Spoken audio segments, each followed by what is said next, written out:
There are so many social media platforms to choose from that most business owners focus their time and attention on one or two. When deciding which sites are best to brand and market your business, you can't forget the visually engaging pins and boards found on Pinterest. There's a few standout ways in which Pinterest varies from other social media sites. While you can follow users and they can follow you, it's not about friends and followers. Instead, it's about generating instant access to engaging visual imagery and informative pins regarding any and every area of interest. These pins can be added to a user's personal boards for future reference. Anyone can access any other user's pins by the category or keywords related to the pin. While each pin can have a bit of text or even a URL, the goal here is not the "here's where I am and what I'm doing" topic of most social media platforms. Instead, a relevant comment regarding the post and what it represents is standard. Most importantly, unlike Facebook and Twitter where your post's peak engagement is rarely more than 5 days or a few hours, pins can continue to show up in search results indefinitely. Now, if you're inclined to stick with the major players like Facebook and Twitter, don't write off Pinterest until you take a closer look at the stats. First off, let's talk about the sheer size of your potential audience. Pinterest boasts an insane 150 million active users. Yeah, you heard that right. 70 million of those are in the US, with 80 million outside the US. As can be expected, Pinterest activity is proportionately astronomical. There are over 75 billion pins, which have been posted to over 1 billion public and private user boards. Over 2 billion shopping pins are posted daily. 87% of users make purchases after seeing products or services on Pinterest, and 93% use it with an eventual purchase, online or offline, as their primary goal, which makes Pinterest a no-brainer platform for those seeking to sell goods and services to a shopping-minded audience. And 72% of users make offline purchasing decisions based on Pinterest content. So it's not just a goldmine for online businesses. The average Pinterest user session is just over 14 minutes, which is very impressive when you compare that to most other social media platforms. 14 million rich pin articles are posted every day, and a whopping 5% of all web traffic comes from Pinterest. 80% of Pinterest users access the site from a mobile device, so mobile marketing and mobile-friendly content is very important here. And 2 out of 3 pins are posted by businesses or brands, so you've got some competition, which is actually a very good indicator for how profitable Pinterest can be. Oh, and if you happen to be in the culinary niche, guess what? There are over 1.7 billion recipes on Pinterest. As for your audience makeup, 81% of Pinterest users are women, so the Pinterest is for girls stereotype clearly has some truth to it, at least from a market research perspective. But don't worry, if your target audience is males, the percentage of males on the site is increasing rapidly, making up about 40% of new users recently. In case you were wondering, the most popular categories for these new male Pinterest users are technology, food, and drink. Big surprise, right? As for age, millennials are using Pinterest just as much as Instagram. The median age of users is 40 years old, but the most active pinners are under the age of 40. So now that we've established why you should definitely be marketing on Pinterest, let's talk about some Pinterest goals.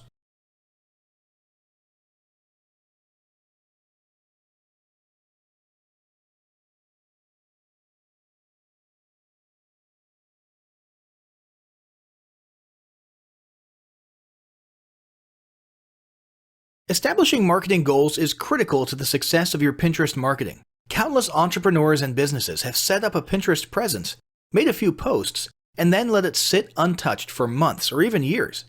This is usually due to a lack or absence of goals. So, before you even begin establishing any sort of Pinterest presence strategy, you need to establish clear marketing goals. Your goals should be specific, measurable, and attainable. They can be long-term, short-term, or a mix of both. Deadlines and milestones can be helpful as well. I want to increase my social following would be an example of a bad goal that will likely result in your marketing efforts petering out after a while, because there's no specific milestones. I want to gain 1,000 likes by Christmas is an example of a good goal. It's specific, measurable, and certainly attainable. Below are some examples of the various goal categories you might be interested in for Pinterest. First up, traffic to website. And here we're talking about sales, leads, or content marketing.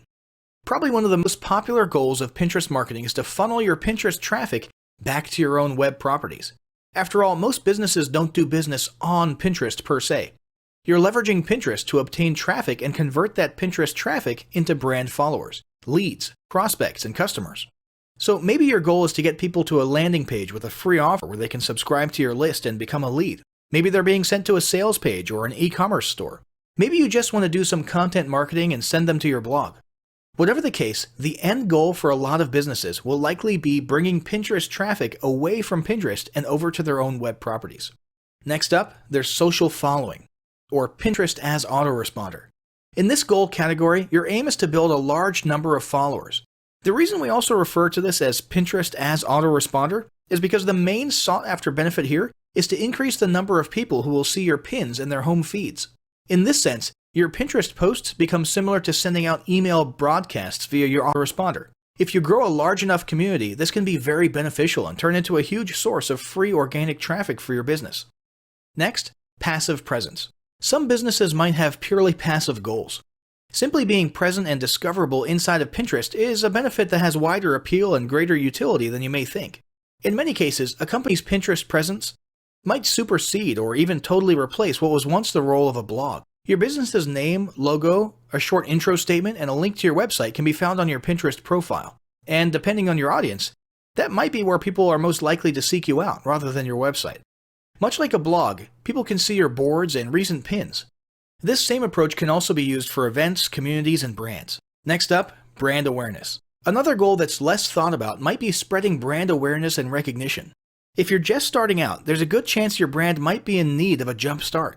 If nobody's ever heard of you, a great way to increase recognition is to simply pin and share unique, helpful, or entertaining content and get your name, logo, and overall brand identity in front of as many people as possible, as many times as possible. If this is your goal, you want to avoid being salesy in the beginning. Ensure you're focused almost entirely on posting helpful, relevant, or entertaining content. Next, there's expanding existing audiences. If you've already got an audience, your goal might be to make it bigger. This can be done via several social marketing methods. Pinning or repinning viral content, either curated or created by yourself, can lead to a huge increase in your Pinterest audience. Although creating your own viral content can be great, if you don't have time or the means to do so, you can simply leverage existing content that's already proven itself to be viral by curating or resharing it with your own comments or angle added to it. Also, a few humorous images and memes can't hurt either. Other ways to expand existing audiences can include contests, sweepstakes, and gamification. Assuming your offers and prizes are compelling enough, incentivized sharing can be very effective. Just ensure your methods are permitted by Pinterest's terms of service. After that, there's enhancing or repairing PR. This is a goal that any business can engage in. Non-sales related PR campaigns can include pinning photos or videos that foster positive value and goodwill, or even involvement in noble causes or social movements. On that last one though, be careful not to alienate half your prospects if the movement is too political or ideological. Did your business recently donate to a charity, or build a school in a third world country? Serve food at a local pantry? These are all things to pin about. These don't necessarily need to be about things that your business participated in. They can be content about general things like a heartwarming video about helping the poor or caring for the elderly. Special holidays like Christmas, Thanksgiving, or Mother's Day also present opportunities to leverage emotions, foster goodwill, and enhance your public relations. If necessary, PR repair can be done as well. If your business recently had a mishap or did something that caused negative PR, a campaign of PR enhancement like described above can work wonders in improving your public image. Last but not least, there's market research. This is a hugely beneficial goal of Pinterest marketing. If you're just starting your business or going down a new path, Pinterest can be an excellent place to learn more about your audience and your market. This can be done in a structured way by pinning to things like surveys and questionnaires, or in a less structured way by simply engaging with your audience, commenting, asking questions, and so on. Also, lurking or conversing in Pinterest boards related to your industry can teach you a ton about what your customers want and who they are. Beyond that, you can monitor your competitors' profiles and boards to see what their customers like and what they're complaining about, so you can adjust your business accordingly. Creating your own board and engaging within it is another great way to get a constant stream of market and audience data flowing into your business. Ultimately, your goal should be to come up with one or two ideal customer avatars that you can then base your marketing and product development on. All the goals you've learned about in this section require some sort of presence on Pinterest. So let's discuss how to start building that presence.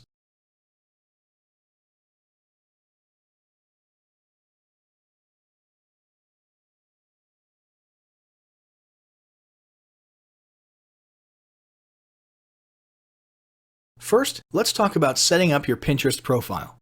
Pinterest profiles are short and sweet, but don't underestimate the importance of a quality profile. Ideally, your Pinterest account should be your business name, if it's not already taken. If already taken, get as close as possible. Or if your business is one that doesn't seem PIN conducive, like a bank or a credit union, create a business Pinterest page for an adjacent topic. Using a bank as an example, you could create a page that focuses on shameless money-saving tips. Add a clean and clear profile image. In most cases, your business logo is appropriate. However, if your logo doesn't fit well, have it redesigned to fit or substitute it with a best-selling product or even your founder or CEO's headshot. Be sure to add your website homepage URL so that anyone who finds their way to your profile page can easily be redirected. Fill out your location, where you're based or your service area. Fill out a short and engaging About Me section, letting visitors know what makes your brand unique. Next, let's talk about creating a Pinterest strategy. As with all methods of online or offline marketing, you must have a strategy in place. Since each social media site is unique, your strategy also must be unique to Pinterest. In other words, you can't just pre-schedule the exact same posts to Instagram, Pinterest, Facebook, and Twitter. That's not to say that there can't be some overlap, but each site is utilized for different purposes, so your content and strategy must reflect your purpose. Your first step will be to set some clear, specific, and measurable goals, as we discussed earlier. To begin with, you need to build your foundation. This means investing in creating an organized and relevant category of boards for both your shared pins and your original pins. Then you need to begin posting regularly to build your followers and number of pins. Once you have a foundation, continue posting at least 3 to 5 times a week with the goal of getting your website traffic from Pinterest at or above the average of 5%. To determine the percentage of those who transfer from Pinterest to your website, landing page, or linked URL, you should set up Google Analytics. You can also use your preferred analytics software or view the analytics provided by Pinterest. Your page must be set up as a business account to view Pinterest analytics. What you're looking for is which pins do the best so that you can create similar yet unique pins. Let's talk about setting up rich pins. Rich pins simply mean that you can provide in-depth context about your pin. There are currently 4 rich pin options: app, product, recipe, and article. For example, a product-rich pin could automate the current price featured on your website and might let the customer know if the product is in stock. You need to apply for rich pins, which is fast and approval is easy. Pinterest really just needs to verify that you're legitimate and that you have the basic metadata requirements. Next, there's promoted pins. The focus of this marketing guide is to help you design an organic Pinterest marketing plan, but we do want to make sure you're aware of all of your options. If you want to hyper-target your demographic, you can invest in paid promoted pins. Promoted pins increase engagement by 2 to 5% and drive more targeted traffic directly to your website or sales funnel or opt-in page. Your pay-per-click promoted pins offer advanced analytics and tips on what similar competitors are bidding on and which products are currently trending. The primary benefit of Pinterest paid advertising is that the cost per click is much lower than Google PPC. In most cases, you can bid under 50 cents per click and generate impressive conversions. Selecting your keywords is also far more intuitive. Now that we've talked a little bit about getting started on Pinterest, let's move on to Pinterest content ideas and best practices.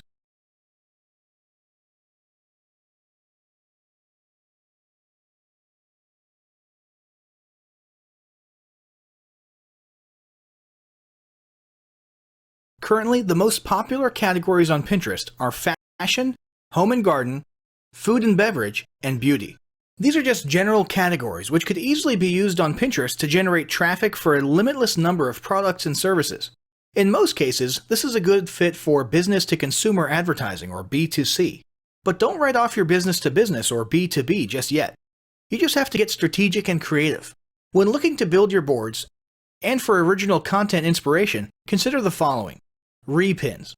Repinning is the fastest and easiest way to bulk up your boards. Your category boards should be designed to inspire or educate anyone who visits your site. Even though a pin is repinned, you can add your own unique comment. Just make sure the source is always clear. Next, let's talk about the importance of adding the Save Pinterest button or widget to your website. This will increase engagement on Pinterest by neatly organizing content on your site that visitors want to refer back to on their board of choice. Once saved to their board, the save has the potential to be repinned. How will they know that they can repin website graphics to their Pinterest account? When they hover over the image, the Pinterest Save button will populate. Now let's talk about quote cards. Quote cards continue to be one of the most effective pins out there. With the long list of user-friendly quote card generators, you don't even have to have graphics design skills to generate a pin worth sharing. This includes seasonal quotes, questions by industry professionals, and even original quotes and phrases relevant to your target audience. For example, 3 things only a nurse would understand. Next, recipes. Like we mentioned earlier when we were discussing statistics, there's over 1.7 billion recipes on Pinterest. Now, you don't want to post recipes if they're not relevant to your brand, product, or services. But if you're in any way related to food, health, beauty, fitness, or home, recipes can be a part of your mix. Next, there's infographics. Infographics come in many forms and are a visually engaging method of delivering fun facts, educational facts, product facts, or any information relevant to your primary target audience. Again, you can invest in infographic software to design your own. The great thing about infographics is that you can post them to Pinterest, your website, blogs, online content, and your other social media channels. You can even print them out for offline marketing purposes. These don't have to be the typical long-form infographics. They can just be a little square with 4 or 5 facts. Next, there's visually engaging imagery. If you're new to Pinterest, then now is the time to start browsing. What you're searching for is the quality of the photos that are performing well, the ones with lots of repins and comments. What you'll notice is that most of the posts look as though they're professionally photographed. You might not have the budget for professional photography, which is where do-it-yourself editing tools come in. Add a filter and adjust lighting, and you can make most photos look better. Just make sure your editing does not misrepresent the color of your product. Then there's casual product placement. Your photos and graphics need to accurately reflect your brand, but that doesn't mean your product needs to be front and center. In some cases, front and center might be the best way to go, but in most cases, not so much. For example, if you sell luxury interior paint, well, you can only have so many photos of your paint can, paint on the wall, brushes, or of painting in the act. So instead of, or in addition to those, why not post some photos of staged living rooms with your paint on the walls? Or let's say you sell fashion accessories. Your posts will get more action if you show stylish ladies sporting your fashions, as opposed to a ton of close-ups of your jewelry or handbags just laying down on a flat surface. Now let's talk about ratios for your pins. Pins that are too tall get cut off on mobile devices. And since 80% of users use mobile devices to browse Pinterest, you really don't want that. You can upload any size pin, but not all will reformat in the visually appealing manner that we're looking for. When it comes to ratios and designing your pins, keep these tips in mind. Profile photos should be 165 by 165. Your board cover image, 217 by 146. Tiny thumbnails will be 70 by 70. The aspect ratio for pins is 2 by 3 to 1 by 3.5. The maximum pixel width is 736 pixels, but you might want to aim closer to 600. Keep long pins like infographics at 736 by 2016. The ideal pin size is 736 by 1104 to 2016. Now that you have a better understanding of how to get started, you might be searching for a few best practices to make the most out of your new social media platform. Here's just a few. Number 1, follow and repin local business owners. Not competitors, but businesses you do business with, or that you're a personal patron of. Odds are they'll return the favor. Bonus points if you have a shared target audience. Number 2, start off with at least 6 boards that have at least 20 pins each. Set a goal to repin at least 5 per week to each board, and at least 3 original pins. Aim for no less than 10 boards total. Number 3, keep an eye on your competitors to see what they're doing and what works. The goal is not to copy, but gain inspiration. This includes businesses in the same industry, but in other service areas, even in other countries. Number 4, find ways to link back to Pinterest. Install the Pinterest Save widget to your website. Add your Pinterest URL to your monthly newsletter. Include it in your email signature. Or offer promo codes which can only be found by visiting Pinterest. Number 5, while your clients can't pin to your board, you can create offline and online incentives where the winner will be featured on your social media. For example, you could provide a prize, including a celebratory pin on Pinterest, as an incentive to the 50th customer who posts creative use of product on social media. Number 6, make a short list of restaurants, businesses, and brands who excel on Pinterest. Regardless of their industry, they have at least a few methods you can test. If you're not sure where to begin, simply type top pins or top add your industry pins into the Pinterest search bar to see what populates. Number 7, don't utilize Pinterest to spam your followers, but feel free to send direct messages to those who leave comments. Pinterest success will not occur overnight, but with steady activity and engagement, your organic marketing will begin to drive quality leads to your business, website, and sales funnels. Now, as great as all this info is, it's not going to be of any use to you or your business if you don't apply what you've learned. So, roll up your sleeves and get ready to execute the steps in the following battle plan. Step 1. Spend an hour brainstorming your Pinterest marketing goals. Step 2. Think about what kind of boards and pins are most useful for your business or niche and develop a content plan. Step 3. Take 15 minutes to create and optimize a Pinterest account and at least 6 boards in accordance with what you learned in this guide. Step 4. Start filling your boards with pins, at least 5 each for starters, and begin implementing the best practices we discussed earlier.